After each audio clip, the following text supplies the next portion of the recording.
Pour le millionnaire Arthur Dubois, le silence de sa fille Chloé était la seule faillite que son immense fortune ne pouvait réparer. Alors, au sommet de sa tour de verre et d'acier, quand un jeune garçon issu de la pauvreté s'est avancé et lui a murmuré une promesse insensée. « Offrez un repas chaud à mon refuge et votre fille parlera. » La réaction fut glaciale. Arthur l'a humilié publiquement, savourant les rires méprisants de l'élite qui l'entourait. La salle entière s'est moquée, jusqu'à ce que les rires se figent, étranglés par un son presque inaudible, un souffle venu des lèvres de la petite fille. Un son qui allait transformer l'arrogance d'un homme en une quête désespérée. Ce n'est que la pointe de l'iceberg. Pour découvrir comment se termine cette histoire impossible, abonnez-vous à la chaîne et activez les notifications. Vous ne voudrez pas manquer ce qui va suivre. Le sommet de la tour Dubois scintillait comme une constellation privée au-dessus de la ville, endormie. À l'intérieur, derrière des baies vitrées qui transformaient les lumières de la métropole en un tapis d'étoiles, Arthur Dubois se tenait comme un roi dans son nouveau château. Le champagne coulait à flots, les conversations étaient un murmure de louanges et d'admiration. Chaque détail, du marbre froid sous ses pieds au lustre de cristal qui pendait comme des diamants gelés, était un témoignage de sa puissance, de sa volonté implacable qui pliait le monde à ses désirs. Il était l'architecte de cet univers, un homme qui avait bâti un empire à partir de rien. Pourtant, un regard plus attentif aurait pu déceler une fissure dans cette façade de perfection. À ses côtés, sa fille de 7 ans, Chloé, était une magnifique poupée de porcelaine. Dans sa robe de soie, elle était l'héritière silencieuse de ce royaume de verre et d'acier. Mais ses grands yeux, d'un bleu profond, ne reflétaient pas les lumières de la fête. Ils semblaient regarder à travers les murs, à travers les gens perdus dans un monde intérieur où personne ne pouvait la rejoindre. Depuis la mort de sa mère, 1 an plus tôt, Chloé n'avait pas prononcé un seul mot. Le silence de sa fille était le seul mur qu'Arthur n'avait jamais réussi à abattre, la seule acquisition que sa fortune ne pouvait lui offrir. Chaque rire dans la salle était comme un reproche, chaque conversation un rappel brutal de ce qu'il avait perdu, de ce qu'il ne pouvait réparer. Ce soir-là, alors qu'il portait un toast à sa propre grandeur, son regard balaya la foule. Il vit les visages habituels, rivaux, alliés, politiciens, tous venus lui rendre hommage. Mais ensuite, il remarqua une anomalie. Un jeune garçon, qui ne pouvait avoir plus de 10 ans, se tenait près d'un pilier. Ses vêtements étaient propres mais usés, ses chaussures bien loin des modèles italiens qui foulaient dans la moquette. Il n'avait rien à faire là. Le garçon le regardait fixement, non pas avec l'admiration des autres invités, mais avec une intensité calme, une sorte de certitude qui détonnait au milieu de tant de faux-semblants. Ignorant les gardes de sécurité, le garçon commença à marcher vers lui, traversant la foule comme un bateau fendant les eaux. Un silence curieux commença à s'installer autour de sa trajectoire. Arthur sentit un frisson d'irritation. Comment cet enfant avait-il pu entrer? Il se prépara à faire un signe discret à la sécurité pour qu'on l'expulse sans esclandre. Mais le garçon s'arrêta juste devant lui, son regard se posant d'abord sur Chloé avec une douceur infinie, avant de se tourner vers le millionnaire. Il n'y avait aucune peur dans sa voix, seulement une clarté désarmante. « Monsieur Dubois, dit le garçon, assez fort pour que les plus proches entendent. Je m'appelle Léo. Mon refuge a faim. » Arthur leva un sourcil, amusé par cette audace. Il sortit son portefeuille, prêt à jeter quelques billets pour mettre fin à ce spectacle embarrassant. Mais le garçon secoua la tête. « Nous ne voulons pas de votre... argent, dit-il. » Puis il prononça les mots qui allaient à faire basculer la soirée. Il regarda Chloé, puis plongea son regard dans celui d'Arthur. « Offrez un repas chaud à mon refuge pour chaque fenêtre de cette tour, » dit Léo, sa voix résonnant dans le silence soudain. « Et votre fille parlera. » La proposition était si absurde, si folle, qu'un rire étranglé s'échappa des lèvres d'Arthur. Il voulait humilier ce gamin, le briser, mais avant qu'il ne puisse prononcer la première de ces insultes, cinglante, il sentit une pression infime sur sa main. C'était Chloé. Elle n'avait pas bougé. Mais pour la première fois depuis 1 an, elle avait réagi. Quelque chose dans le regard du garçon avait percé sa forteresse de silence. Et Arthur, pour une fraction de seconde, sentit une vague de doute glacial submerger sa colère. Le doute d'Arthur ne dura qu'une seconde, balayé par une vague de fureur et d'orgueil blessé. Qui était cet enfant pour oser s'adresser à lui de la sorte, devant ses pairs, transformant sa tragédie la plus intime en un spectacle public? Le rire qui s'était étranglé dans sa gorge éclata finalement, froid et tranchant comme le verre brisé. Il se propagea dans la salle, d'abord hésitant, puis de plus en plus fort, alors que les invités prenaient exemple sur leur hôte. La salle entière se moquait désormais de Léo, qui se tenait là, immobile, sans jamais perdre son calme, son regard toujours fixé sur le millionnaire. « Tu entends ça » dit Arthur, sa voix dégoulinante de sarcasme, en se penchant vers le garçon. « C'est le bruit de la réalité, mon garçon, une chose que tu ne sembles pas comprendre. Tu penses pouvoir entrer ici, dans mon monde, et vendre des miracles comme un charlatan de bas étage ?» Il fit un pas en avant, sa haute stature dominant complètement Léo. « Ma fille a les meilleurs médecins du monde, des hommes de science, et tu oses te présenter avec une histoire de soupe ?» Il se tourna vers ses invités, un sourire cruel aux lèvres. « Regardez-le. Bien, voilà le genre d'illusion qui maintient les pauvres à leur place. Ils attendent que la magie tombe du ciel au lieu de travailler. » Chaque mot était une pierre, lancée non seulement sur Léo, mais sur tout ce qu'il représentait. C'était une réaffirmation de sa propre philosophie. Le monde appartenait aux forts, à ceux qui le façonnaient par la force de leur volonté, pas aux rêveurs qui mendiaient des repas. « Sécurité !» cria Arthur, son ton ne laissant place à aucune discussion. « Sortez-moi cet imposteur, et assurez-vous qu'il ne s'approche plus jamais d'une de mes propriétés. » 2 gardes massifs s'avancèrent immédiatement. Ils saisirent Léo par les bras, sans ménagement. Le garçon ne résista pas, mais au moment où on le tirait en arrière, son regard croisa une dernière fois celui de Chloé. Il lui offrit un sourire doux, presque imperceptible. C'est à cet instant précis que l'impossible se produisit, alors que les rires commençaient à s'éteindre et que le spectacle touchait à sa fin. Chloé, qui était restée figée comme une statue, fit un geste. Sa petite main, qui tenait mollement celle de son père, se resserra. Puis un son s'échappa de ses lèvres. Ce n'était pas un mot, pas même une syllabe. C'était un souffle, un murmure fragile, un son si ténu qu'il fut presque couvert par le bruissement des robes et le tintement des verres. Mais Arthur, dont toute l'attention était soudainement captée par la pression de cette petite main, l'entendit. Pas. Le son mourut aussi vite qu'il était né. Mais il avait été là, réel, incontestable. Le sang d'Arthur se glaça dans ses veines. Son sourire arrogant se figea. Il regarda sa fille, dont les yeux semblaient maintenant fixés sur la porte par laquelle Léo venait de disparaître. Les conversations reprenaient autour de lui, mais il n'entendait plus rien. Le bruit de la fête s'était transformé en un bourdonnement sourd et lointain.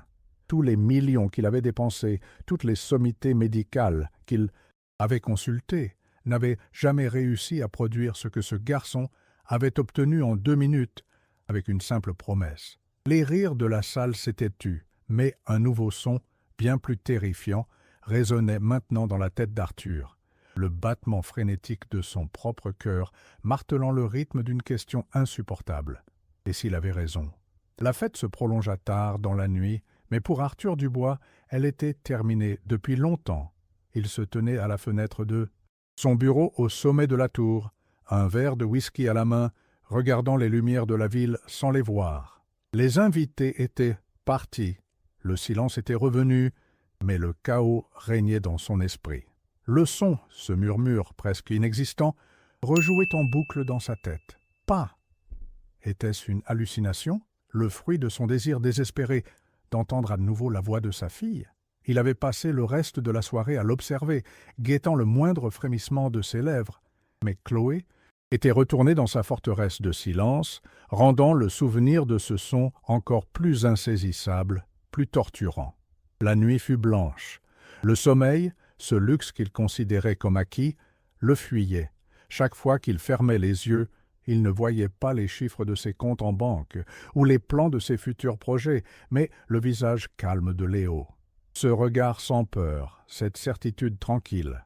C'était un regard qui ne jugeait pas, mais qui voyait à travers lui, à travers les couches éteintes d'arrogance et de pouvoir, jusqu'à l'homme brisé qui se cachait en dessous.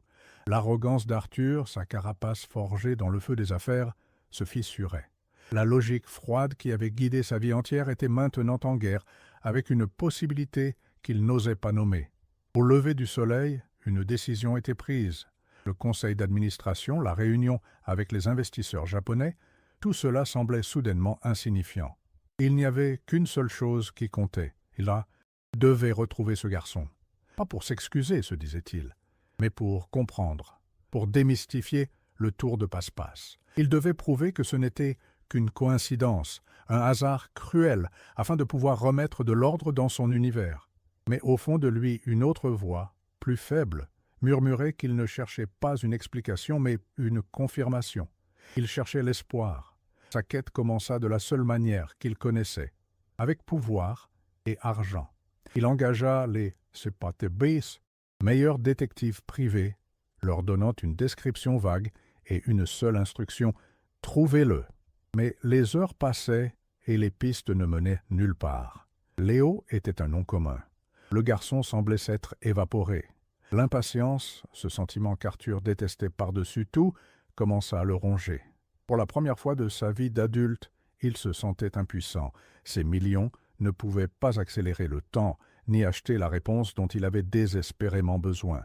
Poussé par une frustration grandissante, il fit quelque chose qu'il n'avait pas fait depuis des décennies. Il descendit de sa tour. Il laissa sa voiture de luxe avec chauffeur et commença à marcher. Il se rendit dans les quartiers qu'il ne survolait habituellement qu'en hélicoptère, ces taches grises sur la carte de sa ville qu'il préférait ignorer. Il entra dans des soupes populaires, des centres d'accueil, des refuges, le nom Léo sur les lèvres. Il fut accueilli par des regards méfiants, parfois hostiles. Son costume coûteux et ses chaussures brillantes le marquaient comme un étranger, un touriste, dans le monde de la survie. Chaque porte fermée, chaque visage inconnu ne faisait qu'alimenter son obsession. Il ne cherchait plus seulement un garçon. Il cherchait la clé qui pourrait rouvrir le monde de sa fille. Et il commençait à comprendre que cette clé ne se trouvait pas dans les coffres-forts de sa tour, mais quelque part dans les rues qu'il avait toujours méprisées. Après 2 jours de recherche frénétique, une information obtenue non pas par ses détectives, mais par un vieil homme à qui il avait offert un café, le mena enfin à une petite rue pavée, coincée entre 2 entrepôts abandonnés. Au bout de la rue se trouvait un bâtiment modeste en briques rouges, dont la façade délavée portait une simple enseigne en bois, le cœur chaleureux. De la porte ouverte émanait une odeur de pain et de ragoût, une odeur simple et réconfortante qui contrastait violemment avec l'air stérile de son univers. Arthur hésita un instant sur le seuil, se sentant plus étranger ici que dans n'importe quelle salle de conseil à Tokyo ou à New York. Il entra. L'intérieur était humble, rempli de tables et de chaises dépareillées, mais impeccablement propres. Des gens de tous âges étaient assis, mangeant en silence, leurs visages marqués par la vie, mais empreints d'une dignité tranquille. Et là, derrière un long comptoir en métal, se trouvait Léo. Il ne regardait pas dans le vide, n'attendait pas les miracles. Il servait de la soupe dans des bols, avec une concentration et une grâce qui transformaient cette simple tâche en un acte de dévotion. Il leva les yeux et vit Arthur. Il n'y eut aucune surprise sur son visage, seulement une forme de reconnaissance, comme s'il l'avait attendu. Arthur s'avança, son cœur battant à tout rompre. Il avait préparé des discours, des menaces, des offres d'argent, mais face à la scène qui se déroulait devant lui, tous ces mots semblaient creux. « Comment » fut la seule chose qu'il parvint à dire. Sa voix rauque. « Comment as-tu Deathswan » Léo termina de remplir un bol et le tendit à une femme âgée, avant de se tourner vers Arthur. Il ne répondit pas directement à la question. Au lieu de cela, il fit un signe de tête vers un mur voisin où plusieurs feuilles de papier étaient affichées. « Vous devriez lire ça », dit-il simplement. Intrigué et irrité, Arthur s'approcha du mur. C'était un avis officiel, écrit dans le jargon juridique froid qu'il connaissait si bien, un avis d'expulsion. Le bâtiment et tout le pâté de maisons devait être démoli dans moins d'une semaine pour faire place à un nouveau projet de développement. Arthur sentit un nœud se former dans sa gorge. Puis ses yeux se posèrent sur l'entête du document. Le nom de l'entreprise promotrice était Apex Holdings, l'une de ses innombrables filiales. Et le nom du projet, en lettres grasses, était le projet Renaissance, un projet qu'il avait personnellement approuvé 3 mois plus tôt, balayant d'un simple trait de plume des centaines de vies sans même y penser, attiré uniquement par les marges bénéficiaires. Le sol sembla se dérober sous ses pieds. Ce n'était pas une coïncidence, il était la cause. Sa quête de profit, son expansion aveugle et impitoyable, était la force qui allait jeter ces gens à la rue, détruire ce sanctuaire. « Ma mère venait ici, » dit doucement Léo, comme s'il lisait dans ses pensées. « Après que notre ancien immeuble a été vendu pour construire des appartements de luxe, c'est le seul endroit où elle a pu trouver un repas chaud. Elle est tombée malade, et nous n'avions plus rien. » Les mots n'étaient pas accusateurs, mais ils étaient plus tranchants qu'une lame. Arthur se souvint de sa propre femme, dans la meilleure chambre du meilleur hôpital, entourée des meilleurs soins que l'argent pouvait acheter. Et il comprit. Le même système qui lui avait donné le pouvoir de tout offrir à sa famille était celui qui avait tout pris à celle de Léo. Il se retourna lentement vers le garçon. La question n'était plus « Comment as-tu fait ce miracle ?» La véritable question, la question monstrueuse qui le frappait de plein fouet, était « Comment ai-je pu faire ça ?» Il était venu chercher un remède pour la douleur de sa fille, pour découvrir qu'il était la cause même de la souffrance des autres. Il n'était pas un roi dans son château, il était le dragon qui crachait le feu, brûlant tout sur son passage. Arthur Dubois resta figé au milieu de la salle, l'avis de démolition vibrant entre ses doigts comme une condamnation. Les bruits du refuge, le cliquetis des cuillères contre les bols, les conversations à voix basse, semblaient venir d'une autre dimension. Son propre monde, celui des contrats de plusieurs millions de dollars et des décisions prises à 30 étages au-dessus du sol, venait de s'effondrer pour révéler les fondations pourries sur lesquelles il était bâti. Chaque visage dans cette pièce était un rappel silencieux de sa négligence, une victime invisible de son ambition. L'homme qui pouvait déplacer des montagnes avec un simple coup de fil se sentait soudain incroyablement petit, écrasé par le poids d'une seule feuille de papier. Il se tourna vers Léo, cherchant quelque chose dans le regard du garçon, de la haine, du mépris, un désir de vengeance. Il aurait su comment gérer cela. La colère était un langage qu'il maîtrisait, mais il ne trouva rien de tout cela. Le regard de Léo était clair, profond et dénué de tout jugement. Il y avait une tristesse, oui, mais c'était une tristesse pour le monde, pas une accusation personnelle. Cette absence de haine était plus déstabilisante que n'importe quel cri. « Je peux arranger ça » balbutia Arthur, les mots sortant avec difficulté. Son instinct, sa programmation de toute une vie, reprenait le dessus. « L'argent, je vais vous donner de l'argent, plus que ce dont vous avez besoin. Vous pourrez construire un refuge 10 fois plus grand. » Il sortit son téléphone, ses mains tremblantes, cherchant le numéro de son directeur financier. C'était sa solution à tout. Un barrage de zéro pour endiguer la marée de la réalité. Léo secoua doucement la tête, et ce simple geste suffit à arrêter Arthur net. « Ce n'est pas une question d'argent, monsieur Dubois, » dit le garçon, sa voix toujours aussi calme. « L'argent ne peut pas reconstruire la confiance. Il ne peut pas effacer la peur des gens qui se demandent où ils dormiront là-bas. Semaine prochaine. » Il fit un geste circulaire, englobant la salle entière. Ces gens n'ont jamais demandé un palais. Ils voulaient juste un endroit chaud pour manger une soupe. Cette vérité, simple et pure, frappa Arthur avec la force d'un coup de poing en pleine poitrine. Il comprit alors l'inutilité totale de son pouvoir dans ce lieu. Son argent était une langue étrangère ici, son influence, un spectre sans substance. Dévasté, il sentit ses jambes flageoler et s'affaissa sur la chaise, las. Plus proche, une chaise en bois usée qui avait probablement servi à des milliers de personnes plus dignes que lui. Il posa sa tête entre ses mains, le grand Arthur Dubois, le titan de l'immobilier, complètement brisé. Le pouvoir venait de changer de camp. Il n'était plus dans le portefeuille d'Arthur, mais dans la sérénité de Léo. Le garçon s'approcha, non pas pour le réconforter, mais pour lui tendre un bol de soupe fumante et un morceau de pain. Un geste d'une simplicité désarmante. Arthur leva les yeux, surpris. C'était l'offre la plus humble qu'on lui ait jamais faite, et pourtant, elle lui semblait plus précieuse que toutes les actions de son portefeuille. En cet instant, le millionnaire n'était plus qu'un homme affamé, et le garçon pauvre était celui qui avait de la nourriture à offrir. Arthur ne savait plus quoi faire, quoi dire. Il ne pouvait que regarder l'enfant, attendant, pour la première fois de sa vie, que quelqu'un d'autre lui montre le chemin. Arthur quitta le refuge comme un somnambule, le goût de la soupe encore sur ses lèvres, un goût de pain et d'humilité. Le monde extérieur, sa ville, lui semblait différent, comme s'il le voyait pour la première fois. Les gratte-ciel qu'il avait érigés ne lui apparaissaient plus comme des symboles de réussite, mais comme des monuments à l'indifférence. Une fois dans sa voiture, le silence fut de courte durée. Son téléphone se mit à vibrer frénétiquement. C'était son directeur juridique, paniqué.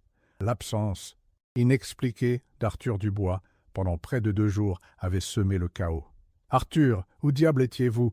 Les investisseurs du projet Renaissance sont furieux. Il y a une rumeur de retard. » Arthur l'interrompit, sa voix plate, dénuée de son autorité habituelle. « Annulez-le !» Un silence stupéfait accueillit sa déclaration. « Annuler? Arthur, ce n'est pas une blague. Nous ne pouvons pas annuler. Les contrats sont en béton armé. Les pénalités se chiffrent en dizaines de millions, sans parler des poursuites judiciaires, des acheteurs et de la chute de nos actions. Ce serait un suicide financier et une catastrophe pour notre réputation. On nous percevra comme faibles, instables. » Chaque mot de son avocat était une ancre, le tirant vers son ancienne vie, vers la logique froide du profit et de la perte. La voix de la raison, la voix qui l'avait rendu riche et puissant, lui hurlait de faire marche arrière, de laisser les bulldozers faire leur travail. Il pouvait signer un chèque, faire un don généreux au refuge pour apaiser sa conscience, une manœuvre de relations publiques bien orchestrée. Personne ne saurait jamais son implication. C'était la solution facile, la solution intelligente, la solution qu'il aurait choisie sans hésiter il y a 3 jours. Mais Arthur n'était plus le même homme. Il ferma les yeux et revit les visages du cœur chaleureux. Il revit le regard de Léo, un regard qui ne demandait rien, mais offrait tout. Et surtout, il entendit de nouveau ce son fragile, ce murmure de sa fille. Il comprit alors que ce test n'était pas seulement une question d'argent ou de réputation. C'était un choix existentiel. Continuer à être l'homme qui construisait des tours sur les ruines de la vie des autres, ou devenir l'homme qui mériterait peut-être un jour d'entendre à nouveau la voix de sa fille. La véritable monnaie d'échange n'était pas le dollar, c'était le sacrifice. Il devait prouver, non pas au garçon, non pas au monde, mais à lui-même, que sa transformation était réelle. Il devait être prêt à détruire une partie de ce qu'il était pour construire quelque chose de nouveau. « Je me fiche des pénalités, Hyodo, » dit Arthur, sa voix retrouvant soudainement une force, mais une force nouvelle, calme et inébranlable. « Je me fiche de la réputation, vous m'entendez? Annulez tout, arrêtez les machines. »« Mais Arthur, c'est de la folie. La démolition commence demain à l'aube !» cria son avocat, sa voix stridente de panique. « Alors, je serai là, » répondit Arthur. Il raccrocha, coupant courte aux protestations. La décision était prise. Un calme étrange s'installa en lui. Ce n'était pas la paix, pas encore, mais la clarté d'un homme qui, après avoir été perdu dans le désert, voit enfin son chemin. Le chemin serait coûteux, il pourrait tout lui prendre, mais c'était le seul qui menait quelque part où il valait la peine d'aller. L'aube était grise et froide, et le bruit des moteurs diesel des bulldozers était le seul son qui brisait le silence matinal. Les machines peintes aux couleurs de Dubois Industries étaient alignées devant le cœur chaleureux comme une armée d'acier prête à lancer l'assaut. Une petite foule s'était rassemblée, les résidents du refuge, quelques militants, leur visage un mélange de désespoir et de défi. Quelques journalistes, attirés par la perspective d'un conflit, étaient également présents, leurs caméras prêtes. L'atmosphère était lourde de défaite imminente. Puis, une voiture simple que personne n'associa à l'Empire Dubois se gara brusquement. Arthur en sortit. Il ne portait pas son costume habituel, mais un simple manteau sombre. Son visage était grave, mais ses yeux brillaient d'une détermination que personne ne lui avait jamais vue. Il ignora ses propres avocats, qui se précipitèrent vers lui en agitant des papiers et en murmurant des avertissements apocalyptiques. Il ignora le contremaître qui attendait ses ordres. Il marcha droit à travers la ligne de sécurité, son regard fixé sur la machine. De tête, un monstre de métal jaune dont la lame massive semblait prête à dévorer le petit bâtiment de briques. Sans un mot, il alla se poster directement devant le bulldozer. Un silence de mort tomba sur la foule. Les journalistes, sentant un événement sans précédent, se ruèrent vers lui, leurs caméras tournant à plein régime. Le conducteur de l'engin, abasourdi, coupa son moteur. Arthur Dubois, le bâtisseur, le destructeur, faisait maintenant obstacle à sa propre machine. C'était l'image même de l'inversion, un homme seul contre son propre empire. Se tournant non pas vers ses employés mais vers la petite foule et les caméras, il prit la parole. Sa voix, amplifiée par un mégaphone qu'il prit des mains d'un manifestant stupéfait, était claire et forte. « Cette démolition n'aura pas lieu, commença-t-il. Ni aujourd'hui, ni jamais. » Un murmure d'incrédulité parcourut l'assistance. « Pendant des années, continua Arthur, sa voix vibrante d'une émotion brute, j'ai construit des bâtiments. Comme celui-ci, je les appelais des symboles de progrès, mais j'étais aveugle. J'étais aveugle à ce que nous détruisions pour faire place au progrès.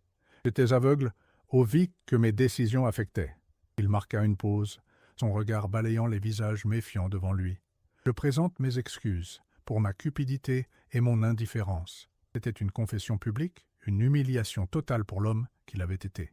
Mais pour le nouvel Arthur, c'était une libération. « Ce projet est annulé, déclara-t-il, et je fais la promesse, ici, devant vous tous, que non seulement ce refuge sera sauvé, mais qu'il sera rénové et agrandi. De plus, j'utiliserai ma fortune personnelle pour construire, sur ce terrain même, des logements dignes et abordables pour chaque membre de cette communauté. » Le silence se transforma en un murmure, puis en applaudissements timides, et enfin en une ovation retentissante. Les larmes coulaient sur les visages des résidents. C'était plus qu'une victoire, c'était un miracle. Au milieu du bruit, Arthur sentit un poids immense, le poids de toute une vie d'arrogance, se détacher de ses épaules. Il avait sacrifié sa réputation de titan impitoyable, et en retour, il avait gagné quelque chose d'infiniment plus précieux, le respect de soi. Alors que les applaudissements atteignaient leur apogée, son téléphone se mit à vibrer dans sa poche. Le nom qui s'affichait à l'écran fit battre son cœur plus vite. C'était la gouvernante de Chloé. Le vent, monde autour d'Arthur, était un tourbillon de sons et de mouvements, les acclamations, les flashs des appareils photos, les mains qui se tendaient pour serrer la sienne. Mais tout s'effaça lorsqu'il porta le téléphone vibrant à son oreille. La voix de la gouvernante était à peine reconnaissable, brisée par des sanglots. Ce n'étaient pas des larmes de tristesse, mais de pur émerveillement. « Monsieur Dubois, c'est Chloé.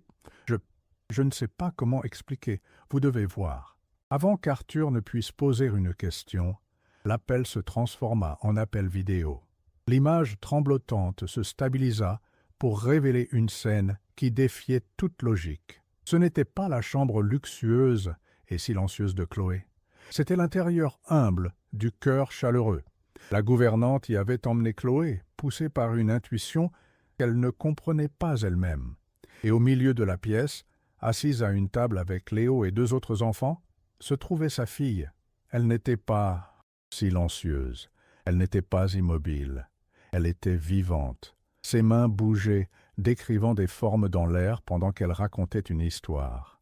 Un sourire éclatant illuminait son visage. Et puis, Arthur l'entendit. Le son le plus doux, le plus musical qu'il ait jamais entendu. Le rire de sa fille. Il s'était écoulé si longtemps qu'il avait presque oublié à quel point il était beau. Il la regardait parler avec les autres enfants, ses lèvres formant des mots avec une facilité naturelle, comme si le silence n'avait été qu'un long cauchemar dont elle venait de se réveiller. La gouvernante, en larmes, tourna le téléphone vers Chloé. « Chérie, regarde, c'est papa ?» Les grands yeux bleus de Chloé se tournèrent vers l'écran. La joie sur son visage s'intensifia. Elle fit un signe de la main, son sourire s'élargissant encore. Et puis, elle prononça les mots qu'Arthur avait désespéré d'entendre un jour, des mots qui traversèrent la distance pour venir guérir la dernière les blessures de son âme. Sa voix était claire, pure, parfaite. « Papa, quand est-ce que tu rentres à la maison ?» L'homme qui avait fait face à une rangée de bulldozers sans scier s'effondra. Ses genoux heurtèrent le sol poussiéreux. Le téléphone lui glissa presque des mains. Des larmes, non pas de tristesse, mais d'une joie si intense qu'elle en était douloureuse, se mirent à couler sur son visage. Il ne pouvait pas répondre. Il ne pouvait que regarder sa fille, qui parlait, qui riait, qui vivait à nouveau. La connexion était indéniable, une vérité cosmique qui s'imposait à lui avec une force écrasante. Son acte de sacrifice n'avait pas acheté ce miracle. Il l'avait mérité. La guérison de sa propre âme avait été la clé qui avait libéré la voix de sa fille. Au milieu de la foule qui célébrait la sauvegarde de ses foyers, Arthur Dubois était à genoux, pleurant comme un enfant. Il avait tout perdu, sa réputation, des millions de dollars, son ancienne vie. Et en retour, il avait tout gagné. 6 mois plus tard, l'odeur de la peinture fraîche et du pain chaud flottait dans l'air de la rue pavée. Le bâtiment en briques rouges était méconnaissable. Il était plus grand, plus lumineux, avec de nouvelles fenêtres qui laissaient entrer la lumière du soleil. L'enseigne en bois usé avait été remplacée par une nouvelle, sobre et élégante, Centre communautaire du bois. À côté, un immeuble d'appartements flambant neuf, au loyer modique, offrait un foyer sûr à des dizaines de familles. Le changement était plus que structurel, c'était un changement dans l'âme même du quartier. À l'intérieur du centre, la salle à manger bourdonnait de vie et de rire, et derrière le long comptoir, portant un simple tablier sur sa chemise, se trouvait Arthur Dubois. Les lignes dures de son visage s'étaient adoucies, remplacées par des rides de sourire. Il n'aboyait plus d'ordre dans un téléphone. Il demandait aux gens s'ils voulaient un peu plus de ragoût. L'Empire Dubois existait toujours, mais son PDG avait changé. Arthur passait désormais plus de temps dans ce centre que dans sa tour de verre, ayant délégué la gestion quotidienne à d'autres. Il avait découvert qu'il était toujours un bâtisseur, mais qu'il préférait désormais construire des fondations d'espoir plutôt que des gratte-ciel. À ses côtés, Léo, son jeune mentor et ami, servait les desserts.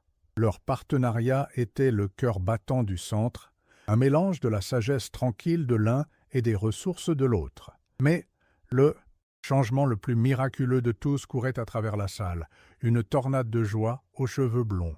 Chloé. Elle n'était plus silencieuse. Elle était un torrent de mots, de questions, de rires. Elle passait d'une table à l'autre, distribuant des paniers de pain, connaissant tout le monde par son nom. Son silence n'était plus qu'un lointain souvenir, une cicatrice qui rendait sa voix actuelle encore plus précieuse. Elle courut vers son père et lui tira la manche. « Papa, Madame Garcia dit que ta soupe est encore meilleure que la semaine dernière. » Arthur se pencha et l'embrassa sur le front. « C'est parce que tu m'as aidé avec les carottes, » murmura-t-il.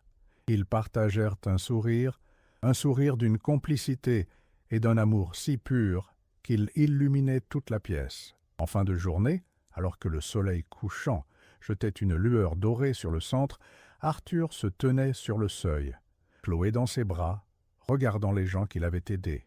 Il avait perdu des millions, sa réputation, de requin des affaires et son ancien moi. Mais en regardant le visage heureux de sa fille blotti contre son épaule, il savait qu'il n'avait jamais été aussi riche. Il avait finalement compris la proposition de Léo. Le vrai miracle n'était pas qu'une soupe puisse acheter une voix, mais qu'un acte de véritable générosité pouvait guérir une âme. Et parfois, lorsqu'une âme est guérie, elle se remet à chanter. Si vous avez aimé cette histoire, n'oubliez pas de vous abonner à la chaîne pour voir plus de vidéos émouvantes comme celle-ci. Laissez votre like pour nous soutenir et activez les notifications pour ne rien manquer des nouveautés. Cela nous aide à continuer à créer le meilleur pour vous. À la prochaine vidéo.